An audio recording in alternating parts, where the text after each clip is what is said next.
दुनिया ये बता रही है कि आज भी हम तुमको शेर ही समझते हैं। डर किससे लगता है? डर किससे लगता है?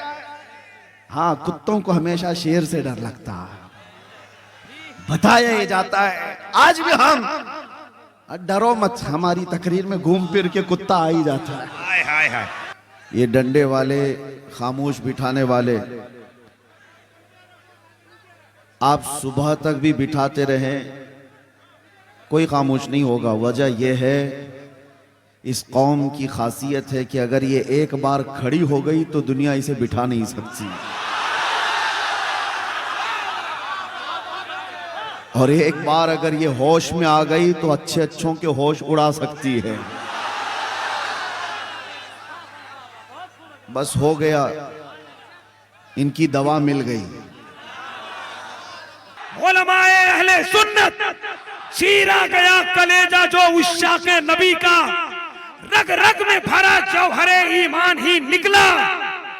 नामूसे रिसालत पर हुआ जब कभी हमला, सब लोग सोते रह गए सलमान ही निकला। सब लोग सोते रह गए सलमान ही निकला। अकीदत से बैठिए, हजरत की कुर्सी आ रही है, कोई निजामत नहीं, मोहब्बत और एहतराम का माहौल बनाइए। बारगाह है सलमान रजा की बारगाह में माइक पेश करता हूं, जो लोग खड़े हैं वो बैठ जाए।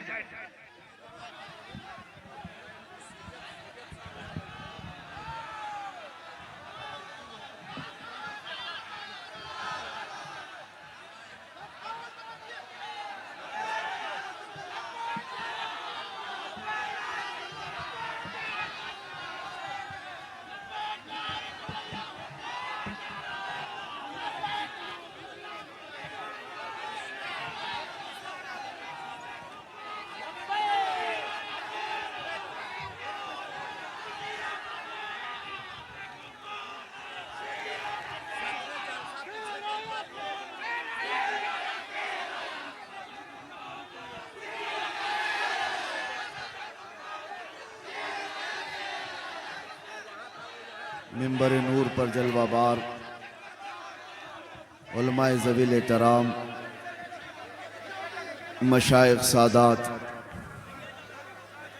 हाज़रीन अहले सुन्नत व जमाअत, अस्सलामु अलैकुम व रहमतुल्लाहि व बरकातुहू। अल्हम्दुलिल्लाह, अल्हम्दुलिल्लाहिल हन्नानिल मन्नान, अल्लज़ी खलक़ल इंसान व अल्लमहुल बयान,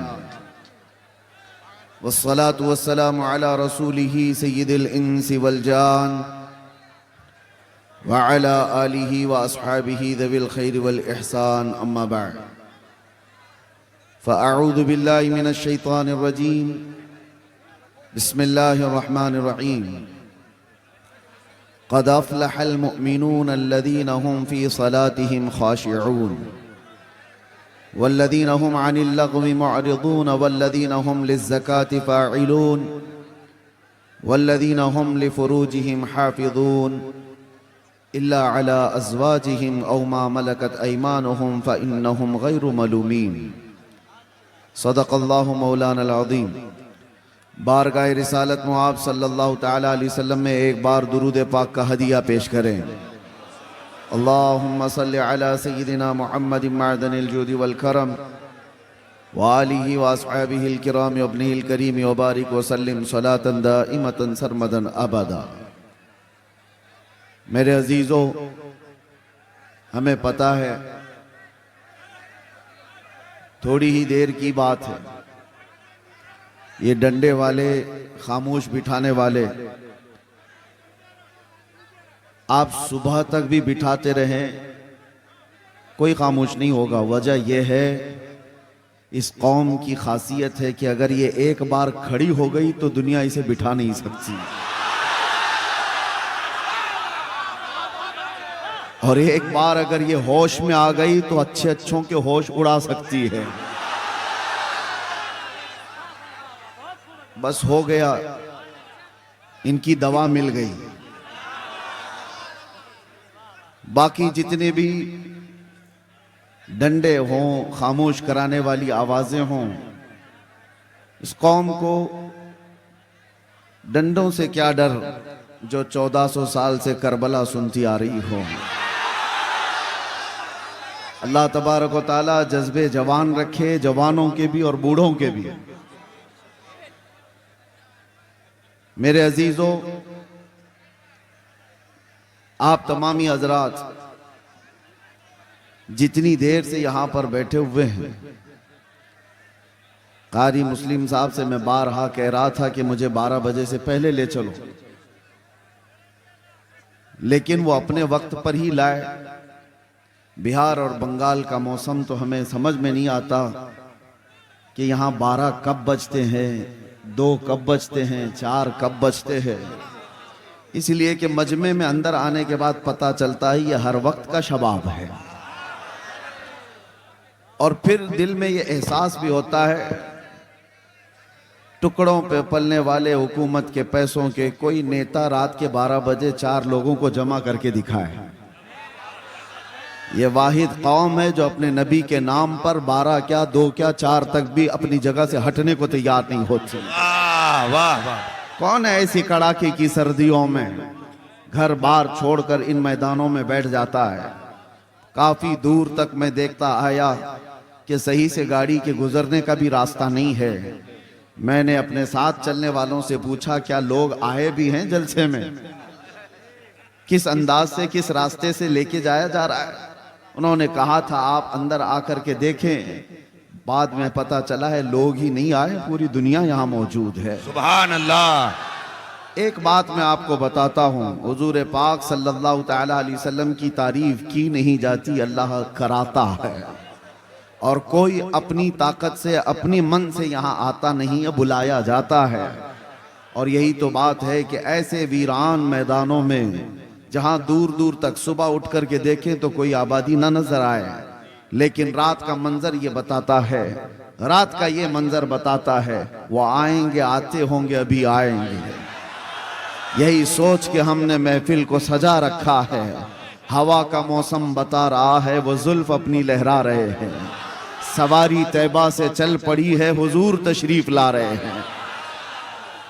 अजीज़ान गिरामी वक़ार, इस रात में यहाँ पर जवानों का, बूढ़ों का, बच्चों का जमा होना और इतनी तादाद में औरतों का आना, अल्लाह ताला सलामत रखे।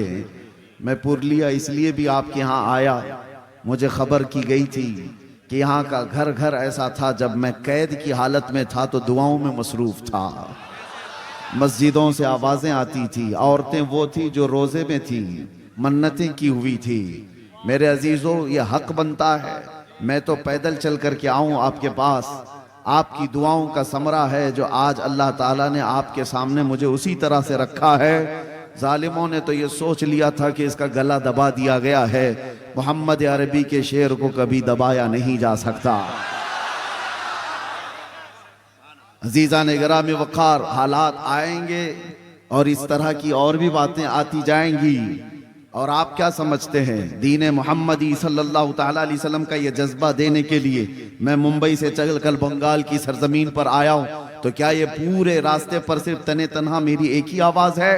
नहीं, ये आवाज अगर दबा दी गई, खत्म कर दी गई तो कोई फिक्र की बात नहीं, कोई फिक्र की बात नहीं। हम तो ये सुनते आ रहे हैं, इस्लाम जिंदा होता है हर करबला के बाद। हम जाएंगे, हमारी जगह और 10 खड़े हो जाएंगे। तुम एक चिराग बुझाओगे, रब ताला 70 चिराग और रोशन फरमाएगा। आपके घर से सलमान पैदा होगा, हर घर से, हर इलाके से कोई खादिम हुसैन पैदा होगा। ये दीन का निज़ाम है, दीन का निज़ाम है। और जो इज्जतें मिलती हैं वो हुजूर पाक सल्लल्लाहु ताला अलैहि वसल्लम के नामूस की खातिर मिलती हैं। खैर, मैं कुरान अजीम की आयतें आपके सामने तिलावत किया। रब तबारक व तआला फरमाता है, क़द अफ़लहल मुमिनून, ईमान वाले ही कामयाब।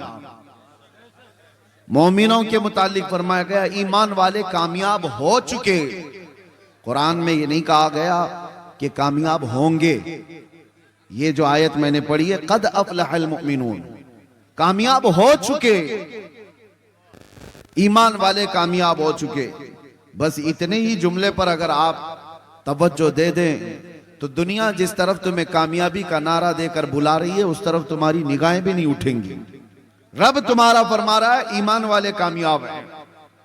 और तुम्हें फख्र होना चाहिए तुम्हारे पास ईमान की दौलत जब तक है, इस बात पर फख्र करते रहो, अगरचे रहने को छत नहीं मगर मौला ने ईमान दिया। अगरचे पहनने को कपड़े ढंग के नहीं है लेकिन अल्लाह ने ईमान दिया है। इसलिए कि ईमान की दौलत ही वो है जो सहरा से निकल करके रोमा के तख्त को पलट दिया गया था। आपको पता है वो 313 निहत्ते सहाबा जिनके पैरों में चप्पल नहीं, पैबंद लगे कपड़े हैं, एक खजूर की गुठली पर 10 लोग फाका कर लेते थे, लेकिन जब वो निकलते थे तो कैसर और किसरा भी कांपते थे। वो ईमान की दौलत थी जो हुकूमतें सरनिगू होते चली गई उनके सामने।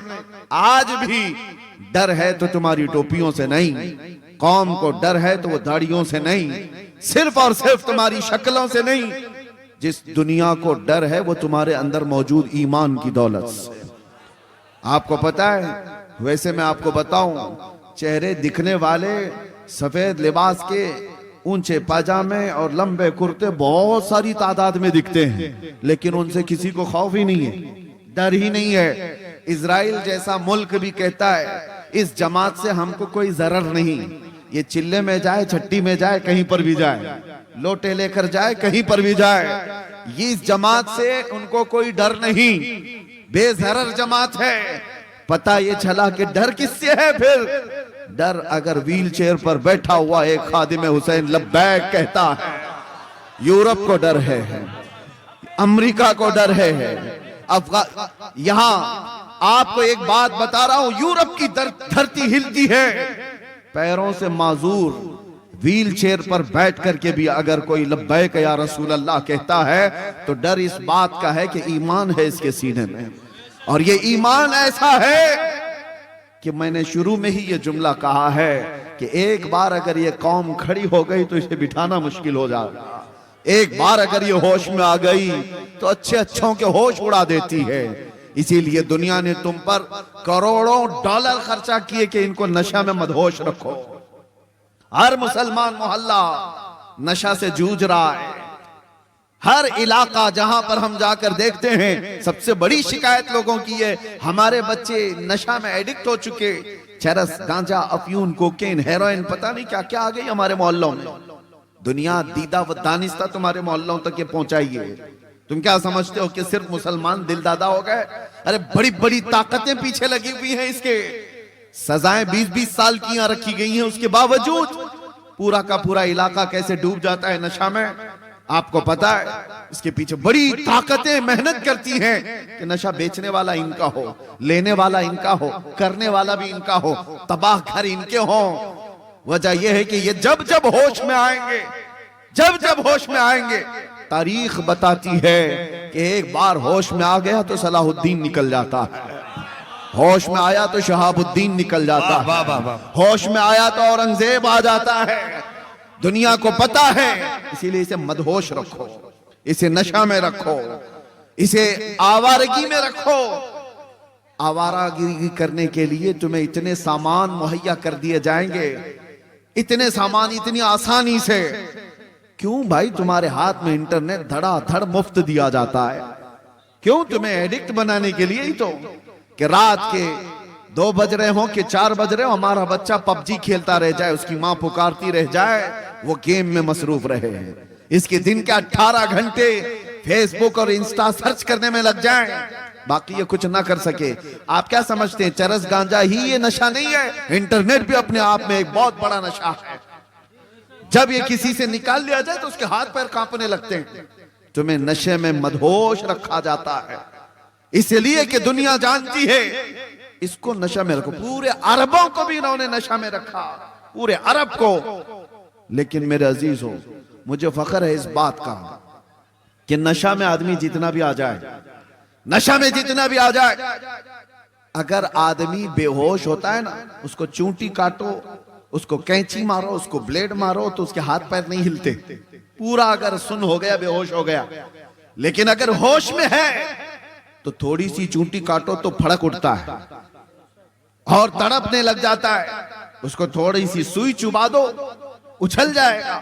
होश में हो तो दुनिया जब कभी इस कौम मुस्लिम को बेहोश करती है तो आजमा के देखती है एक बार कि पूरा बेहोश हुए कि नहीं हुए।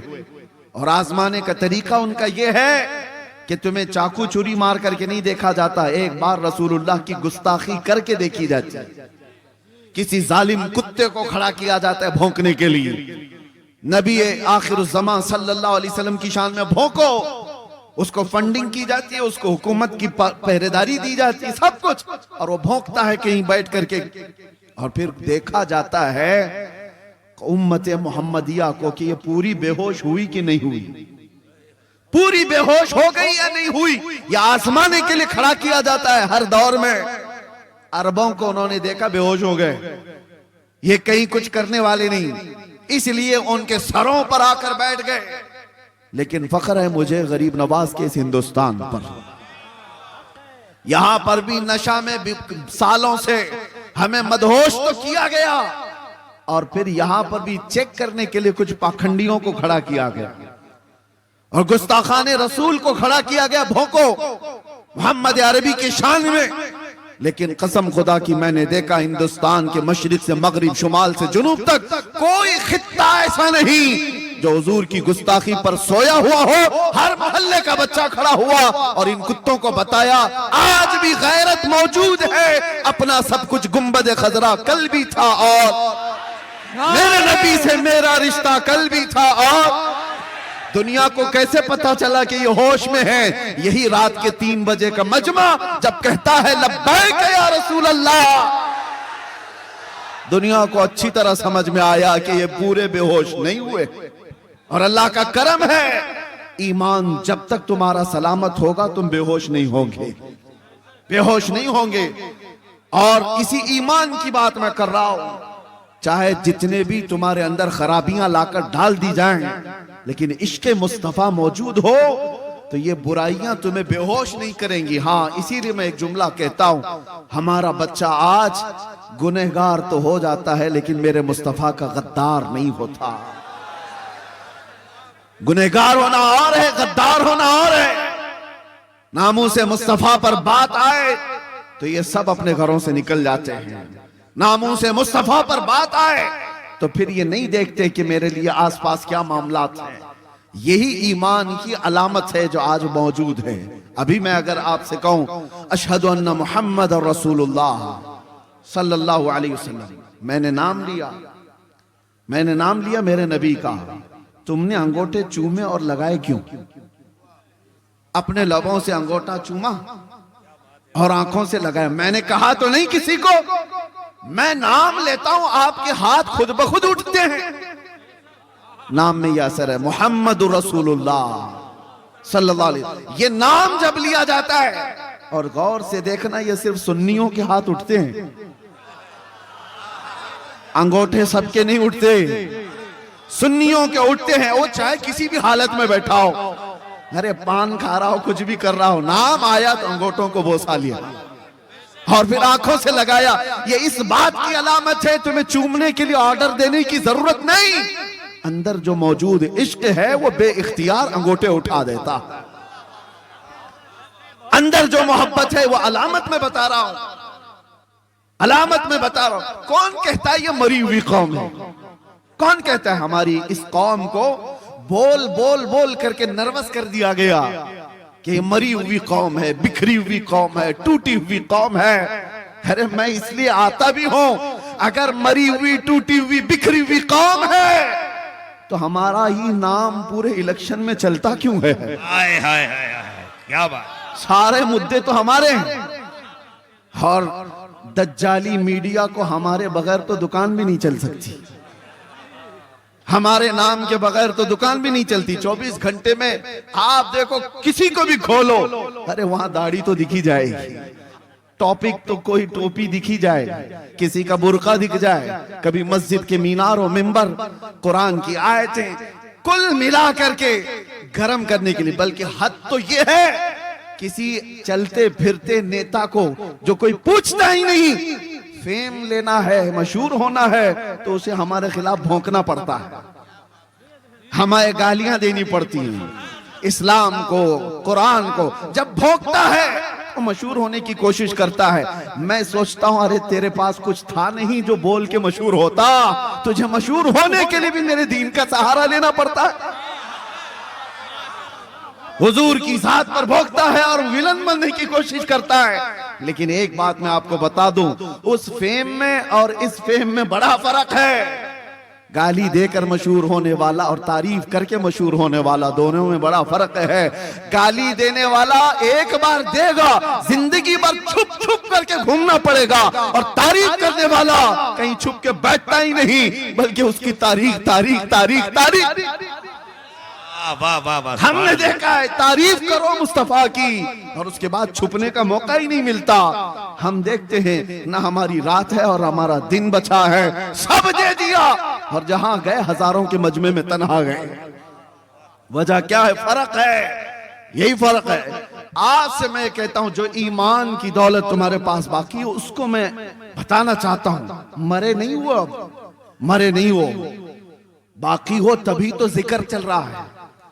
हमारा वजूद है तभी तो हम गिनाए जा रहे हैं, और वो भी छोटे मोटे लोग थोड़ी ना हमको गिन रहे हैं, बड़े बड़े लोग गिन रहे हैं, बड़े बड़े लोग इनको शुमार करते हैं।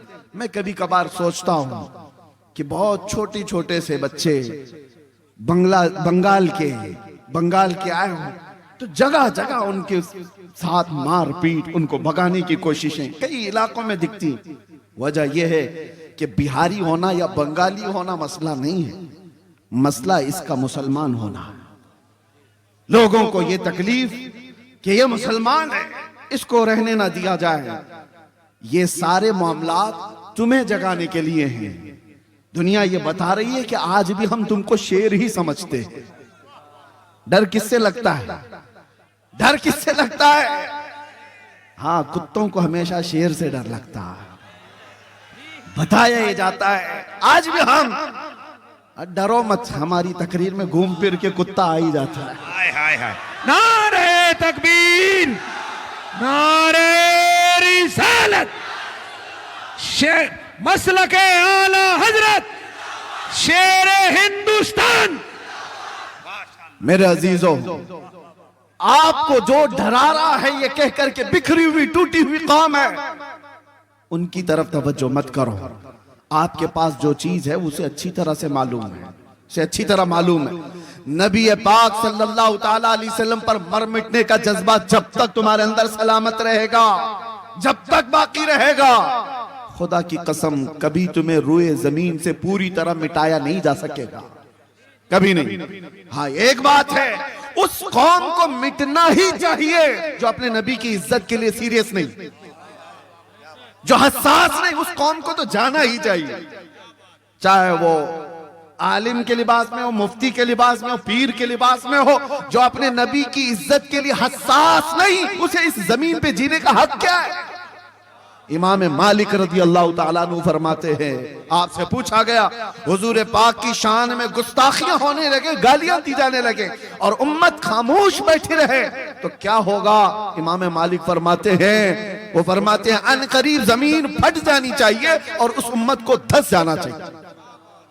उसको क्या जीने का? हाँ, जो हसास है, आज भी हसास है। मैं ये नहीं कहता कि सबको मेरी तरह से जो मैं बोल रहा हूं सबको यही करना चाहिए, सबके अपने अपने मनसब हैं। हर इमाम दिफा करता है नामूस रिसालत का। ये जितने उलमा बैठे हैं, कोई ये ना समझे कि सब खामोश हैं। इनको जहां मौका मिला, जैसा मौका मिला, अजमत रिसालत का दिफा ये करते हैं। मैं सब पीरों की बात नहीं कर रहा, सब उलमा की बात नहीं कर रहा। ये एक एक साल नहीं, 10-10 साल मुसल्ले संभाल कर कौम के दिलों में जो अजमत मुस्तफा डालते रहते, हसास बनाते हैं, ये भी तो दिफाए नामूस रिसालत है। और ये जब तक करते रहेंगे और आप जब तक बेदार रहेंगे, अल्लाह की कसम पूरी तरह से रूए जमीन से नहीं मिटाया जा सकता। ये तारीख की सच्चाइयां हैं, तारीख की सच्चाइयां हैं। मैं देख रहा हूं, बदर हो गई, ओहद हो गई, खंदक हो गई, खैबर हो गई, कितनी जंगें हो गई और ताकतें ऐसी कि एक बार सलाहुद्दीन सिर्फ 12,000 का लश्कर लेकर के आया और मुकाबले में 4 लाख सलीबी थे। 12,000 का मुकाबला 4 लाख से क्या हो सकता है? लेकिन फिर भी सलाहुद्दीन के जवानों ने लड़ाई लड़ी और तारीख लिखने वाले जो आज भी मौजूद है, मुअर्रिख, वो अंग्रेज हैं, वो लिखते हैं 12,000 की फौज ने 4 लाख के तितर बितर कर दिए थे। तारीख में मौजूद है। वजह यह है कि सलाहुद्दीन ने जनाना लोगों को जमा नहीं किया था, आशिकान मुस्तफा को जमा किया था। सुभान अल्लाह। ये बात है। या रसूल अल्लाह, माशा अल्लाह। ईमान हो तो कामयाबी है, ईमान नहीं है तो हर जगह सौदेबाजी करता है। ईमान ना हो तो आदमी कहां कहां सौदेबाजी करता है। आपको पता है, मैं कभी कभार सख्त जुमले बोलता हूं कुछ लोगों को जो सियासत में चले गए, पॉलिटिक्स में चले गए, उनको बुरे लगते हैं। लेकिन जिन्होंने अपना दीन धर्म सब बेच दिया, अब तुम्हें बुरा क्या लगना है? बुरा क्या लगना है? वो कहां कहां नहीं समझौता कर जाता जिसका ईमान है। अरे वो बीवी में भी, मां में भी, बेटी में भी समझौता कर सकता है। ईमान ना हो तो वो दीन का समझौता सब कर लेता है। मैंने देखा है, इसलिए मैं आपके सामने कह रहा हूं। कुछ उन लोगों को मेरे 18 से 22 दिन तक इस रास्ते में गुजरे थे इन्वेस्टिगेशन के दौरान, हमने देखा है कितने ऐसे लोग हैं जिनसे ये लोग राब्ता करते हैं, इन्वेस्टिगेशन ऑफिसर्स, और पूछते हैं। बाद में पता चलता है अरे ये तो बड़े पीरे मुगा हैं जिनसे पूछ रहे, ये तो पीर साहब है, और ऐसा समझौता किए हुए कि अपने कौम की मुखबिरी कर रहा है, कौम के अंदर की बारीक बातों को यहां ला करके बताता है। आंखें फटी रहेगी, हम पहले ये नहीं जानते थे। ईमान ना हो तो आदमी हर चीज का सौदा करता है, अल्लाह अल्लाह। और ईमान हो तो बाल का भी सौदा नहीं करता। सुभान अल्लाह। ईमान हो तो मेरे नबी पाक सल्लल्लाहु ताला अलैहि वसल्लम की अजमत और इज्जत तो बहुत दूर की बात है, आपके मुंह मुबारक के लिए जान भी कुर्बान कर सकता है। ईमान हो। बाकी ईमान ना हो तो मस्जिदों के सौदे करने वाले देखे हमने, खानकाहों के सौदे करने वाले देखे हमने, किताबों के सौदे करने वाले देखे हमने। कुछ तो वो भी आए जो ये कहने लगे कुछ वो हदीसें छुपा दी जाएं, कुछ वो आयतें कुरान की छुपा दी जाएं जिसमें जिहाद का जिक्र मिलता है। कौन सी सौदेबाजी कर रहे हो? ईमान गैरत हो गया, ईमान चला गया। उनको ये चाहिए कि दूसरों को राजी करने के लिए आयतें छुपा दो, हदीसें छुपा दो, और छुपा नहीं सकते तो कम से कम इस टॉपिक पे मत बोलो। ये भी हमारे पास आए, ये भी हमारे पास आए। मैं उनसे कहता हूं इन आयतों को निकाल दोगे या इन हदीसों को निकाल दोगे, मतलब नहीं समझते हो तुम हमारे नबी की आधी सीरत खत्म करना चाहते हो। कैसे बताओगे कि नबी बदर में क्या करने गए थे? कैसे बताओगे कि नबी उहद में क्या करने गए थे? कैसे बताओगे कि रसूलुल्लाह खैबर में क्यों गए थे? तुम्हें बताना पड़ेगा। और तुम जिसकी रजा के लिए ये छुपाना चाह रहे हो, एक बात कान खोल के सुन लो। अल्लाह कुरान में फरमाता है वो हरगिज तुमसे राजी नहीं होंगे, कभी नहीं राजी होंगे। तुम जिसकी रजा के लिए अपने आप को बदलना चाह रहे हो, आखिर वक्त आ ही जाता है। देखा नहीं, चंद सालों पहले लखनऊ से एक राफजी कुत्ता निकला था, नाम भी बदल लिया, धर्म भी बदल लिया, सब कुछ कर लिया। देखा होगा, सुना भी होगा। बच्चे छोटे वो नहीं जानते, हाँ जानना भी नहीं चाहिए। जो कीड़े आए मौसम में चले गए, फिर जानना भी नहीं चाहिए। लेकिन जो लोग जानते हैं उनसे मैं कह रहा हूं, क्या बात। 6 महीने 8 महीने के बाद हुआ क्या? अरे दीन भी बदल लिया था, धर्म भी बदल लिया था, नाम भी बदल लिया था, कपड़े भी बदल लिया था, सब हो गया था। बाद में पता चला वहां से भी लात मार के निकाल दिया गया। अरे वो कौम दूसरी कास्ट को नहीं कबूल करती, तुझे कहां से ले लेगी? हाय हाय हाय। कहां से तुझे कबूल कर लेती? निकाल दिया गया। एक आला हजरत का पैगाम सुन करके जाओ, उस वक्त बहुत शिद्दत से याद आती बात आला हजरत की। मेरे आला हजरत ने कहा था, या रसूल अल्लाह, जो तेरे दर से यार फिरते हैं, दर बदर यूं ही खार फिरते हैं। नारे तकबीर, नारे रिसालत, मसलके आला हजरत। जो तेरे दर से यार फिरते हैं, दर बदर यूं ही खार फिरते हैं। देखा है जिंदगी में, जो उस दरबार को छोड़ा है वो जलीलों के साथ ही रहा है। और धोबी का कुत्ता न घर का न घाट का। बनना हो तो एक बनो। ऐ मुसलमानों, आपसे मैं कहता हूं, अल्लाह की बात पर यकीन है या नहीं? तुम्हें कुरान पर ईमान रखते हो? अल्लाह ने क्या फरमाया कुरान में? ईमान वाले कामयाब हो चुके। ईमान वालों की अलामत क्या है? कुरान कहता है अल्लज़ीना हुम फी सलातिहिम खाशिऊन, वो ईमान वाले कामयाब हुए हैं जो अपनी नमाजों में गिड़गिड़ाते हैं। जो नमाज ही नहीं पढ़ता तो अलामत कहां है उसकी ईमान की?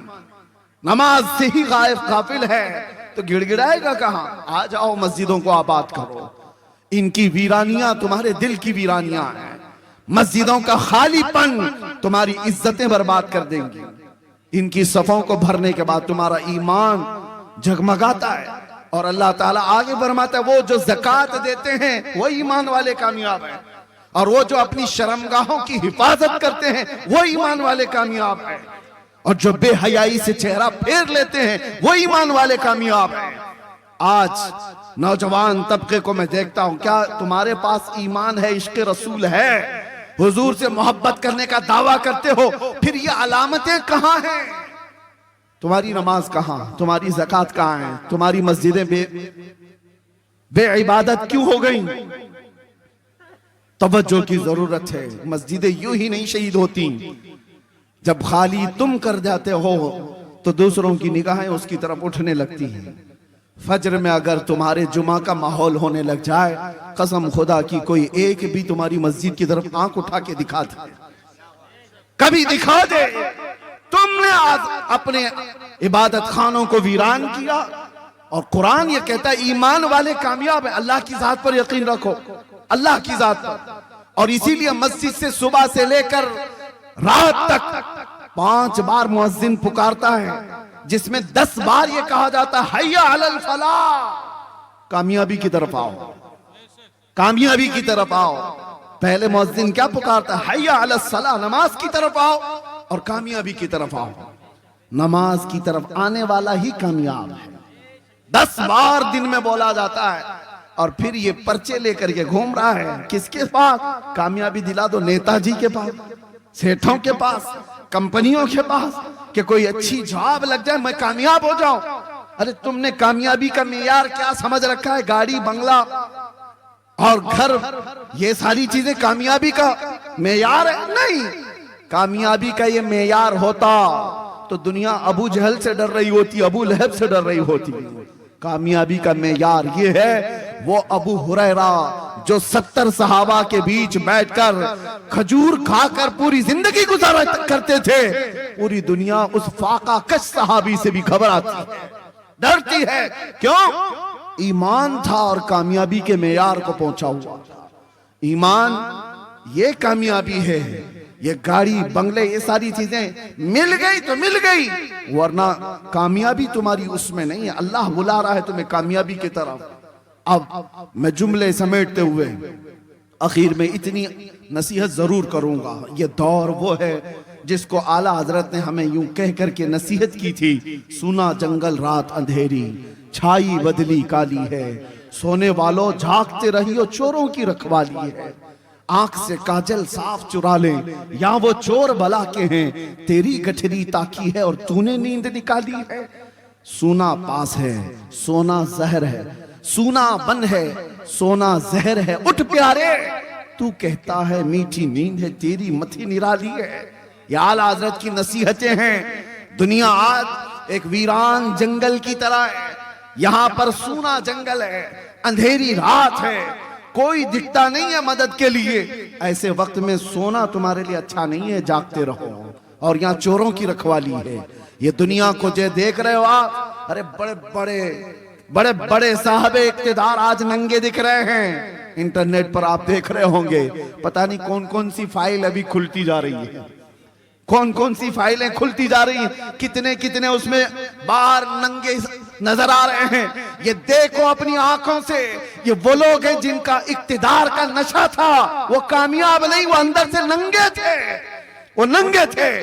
छोटी बच्चियों का रेप करने वाले, 12 साल से लेकर 18 साल की बच्चियों का रेप करने वाले, वो कौन से कामयाब है?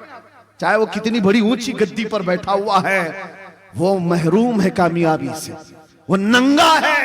अरे कामयाब तो वो है, आओ मैं तुम्हें बताऊं, टूटी चटाई पर बैठ करके पूरे हिंदुस्तानियों के दिल पर राज करता है वो गरीब नवाज। अंदर भी वही है, बाहर भी वही है। सुभान अल्लाह। गरीब नवाज, उनकी पूरी तारीख, पूरी फाइल, पूरी किताब खोल करके दिखाओ। कहीं से तुम्हें ये चीजें नहीं मिलेंगी जो इक्तिदार के नशे में चूर लोगों की फाइलें खुलती हुई जा रही हैं। इनके कपड़े कुछ और हैं। इसीलिए कामयाबी ईमान वाले के पास है, ईमान वाले के पास कामयाबी है। आप नौजवान किसके पैरोकार बन गए हो, किसके पीछे भाग रहे हो? पता नहीं किसका किसका फैन बन करके घूम रहा है। मैं उस एक्टर का फैन, लड़कियां किसी एक्ट्रेस के फैन, और कपड़े भी बदल गए, चेहरा भी बदल गया, और फिर इधर तुम नारा लगाते हो लब्बैक या रसूल अल्लाह, ऐ अल्लाह के रसूल मैं हाजिर हूं। तो फिर समझ में नहीं आता, तुम्हारा किरदार कुछ और बता रहा है, तुम्हारा किरदार कुछ और बता रहा है। तुम मुझे सीने पर हाथ रख करके बताओ, इस कायनात में सबसे ज्यादा हसीन चेहरा मेरे आका का था कि नहीं? तुम्हारा मानना है, यकीन है? अल्लाह के नबी से ज्यादा हसीन चेहरा किसी का नहीं था, यकीन है? तो बताओ, उस हसीन चेहरे के पीछे चलना चाहिए या मुजरा करने वालों के पीछे चलना चाहिए? वो हसीन चेहरा था, तो फिर तुम अपने चेहरे पर हाथ रख करके देखो। तुम क्यों नहीं मिलाना चाहते उस हसीन चेहरे से अपना चेहरा? फिर इन जालिम बदबख्तों के पीछे क्यों भागते हो जो चंद दिन मुजरे करके जहन्नम की तरफ ले जाना चाहते हैं? इसीलिए आओ मैं आपसे कहता हूं, आला हजरत की बात सुनो। उन्होंने क्या कहा? आज ले उनकी पनाह, आज मदद मांग उनसे, कल न मानेंगे क़यामत में अगर मान गया। और तुम्हारे दुनिया से ईमान के साथ, इस्लाम के साथ जाने की एक ही गारंटी है। वो गारंटी क्या है? उन्हें जाना, उन्हें माना, ना रखा गैर से काम। लिल्लाहिल हम्द, मैं दुनिया से मुसलमान गया। सुभान अल्लाह, सुभान अल्लाह, क्या कहने, माशाअल्लाह।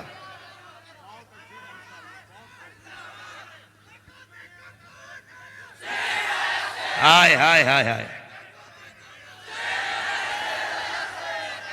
आज ऐ नौजवानों, ये अहद करके उठो, आज ये अहद करके उठो कि जिएंगे तो मेरे मुस्तफा के कदमों के लिए जिएंगे।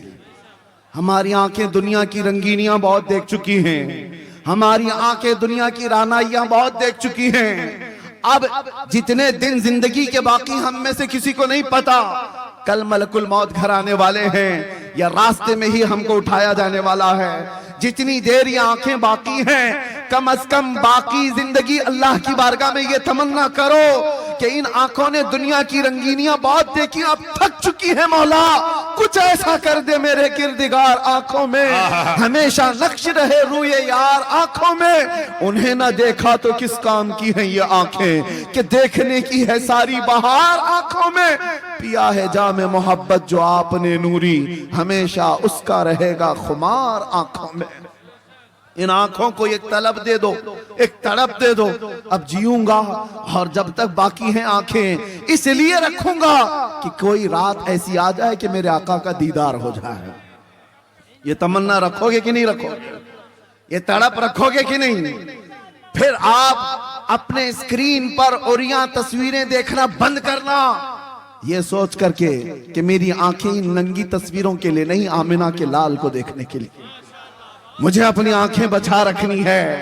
बेहया औरतों के लिए ये मेरी आंखें नहीं है, दुनिया का रंग रोगन देखने के लिए नहीं है। मैंने आंखें अब संभाली हैं मेरे मुस्तफा के लिए, मेरे आका को देखने के लिए। तुम क्या समझते हो हम नहीं देख सकते?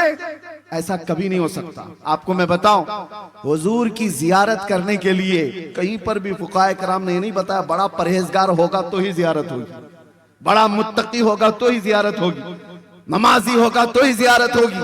ऐसा कहीं नहीं फरमाया गया।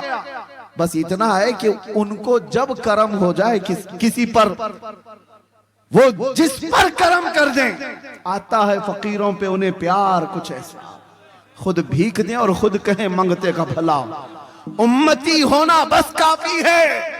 वो रसूल जब चाहें जिसे चाहें अपने दीदार से नवाज। इसीलिए मैं कह रहा हूं कि तुम्हारे ईमान की बका आज के जमाने में इस तलब के साथ बाकी रह सकती है, इस तड़प के साथ बाकी रह सकती है। अब मजीद इधर उधर की ना देखो, अपने नबी के दीदार के लिए तड़पते रहो।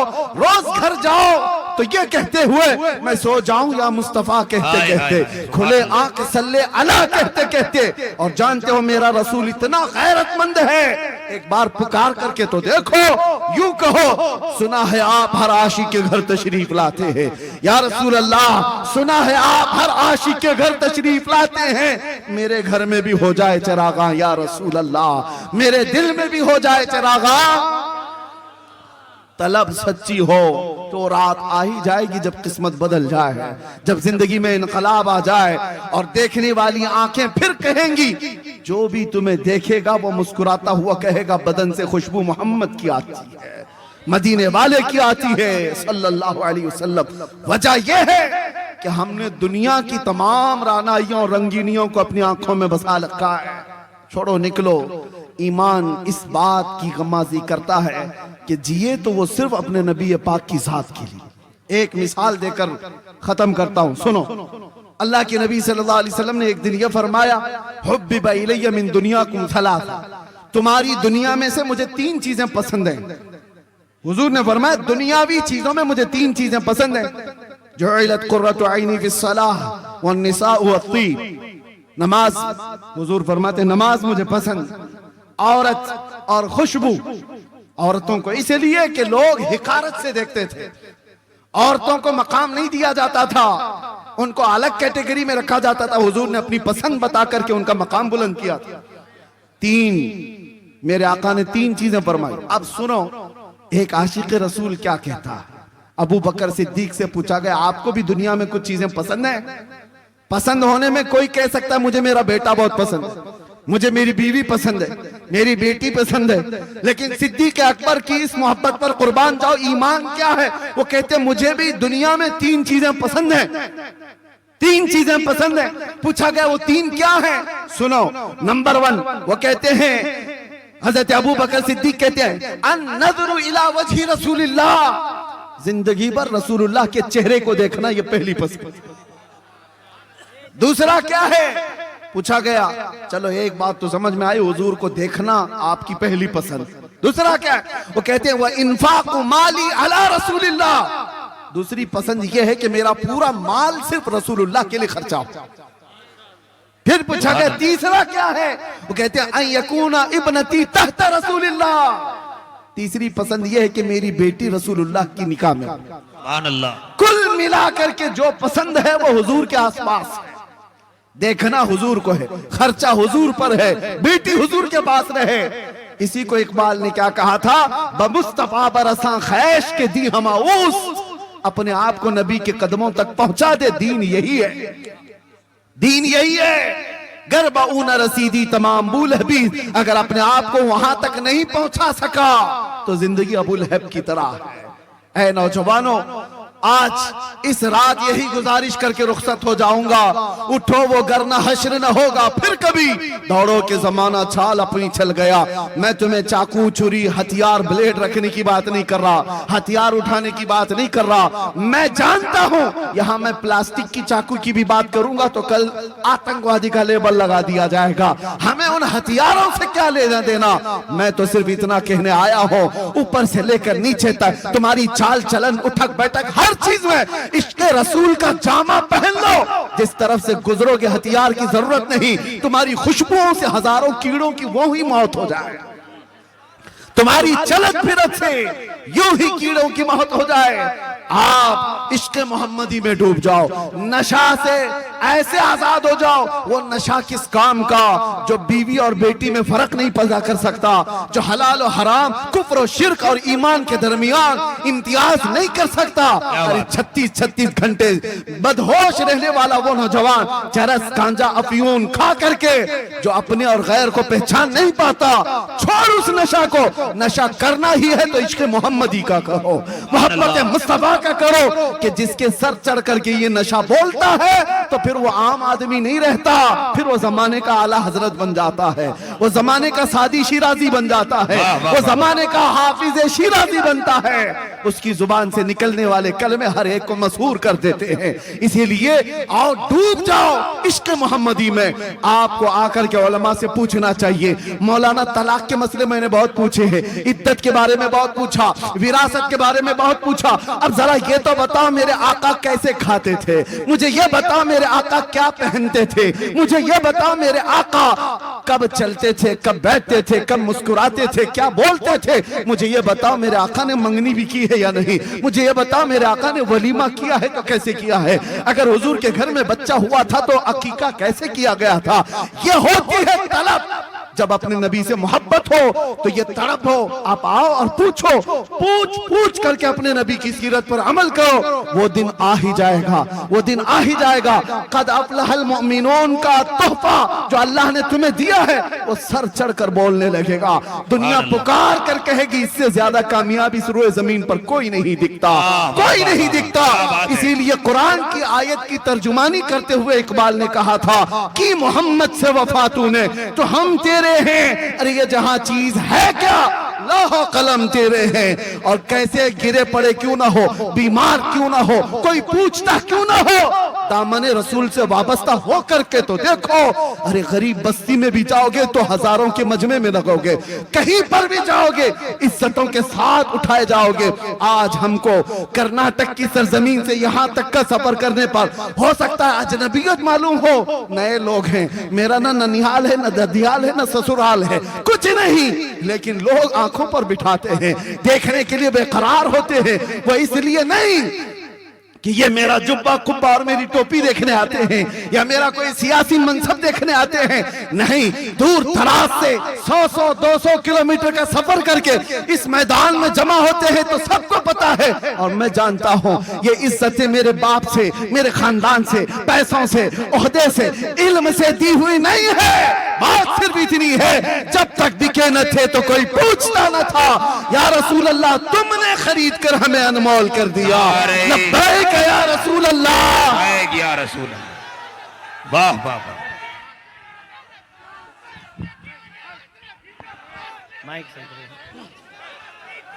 सलाम सलाम सलाम।